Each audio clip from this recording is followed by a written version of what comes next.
माझे नाव सृष्टी धर्मेंद्र पाटील. माझं नाव संस्कृती गुजर. आमच्या शाळेचे नाव SBS कन्या शाळा नेपाळ.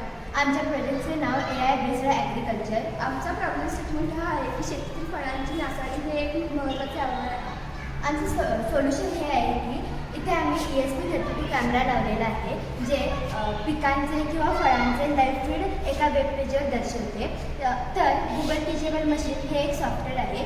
याच्याद्वारे एक AI मॉडेल प्रशिक्षित केलेलं आहे. ते ताजी फळे निश्चित करण्यासाठी प्रतिमांचे विश्लेषण करते. तसेच एखादे फळ सडलेले म्हणून वापरकर्त्याला सतर्क करण्यासाठी एका वेब पेजवर हायलाईट केली जाते. तर इथे आपण पाहू शकतो की जर ESP32 या कॅमेऱ्यासमोर जर पिकलेले केळ आल्यास इथे रेडी टू ईट बनाना म्हणून दाखवतं, म्हणजेच ते खाण्यायोग्य केळ आहे. तसेच तर कच्चं केळ आल्यास इथे ते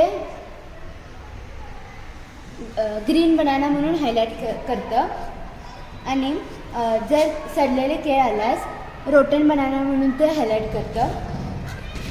आमचं कन्क्लुजन हे आहे की AI आणि IoT तंत्रज्ञान एकत्र करून सुधारित सोयीसाठी आणि पिकांचे नुकसान कमी करण्यासाठी या प्रोजेक्टचा आपण वापर करू शकतो. ज्याप्रमाणे ESP32 कॅमेरे शेतामध्ये बसलेला आहे, त्याचप्रमाणे फ्रीजमध्ये देखील वापरू शकतो.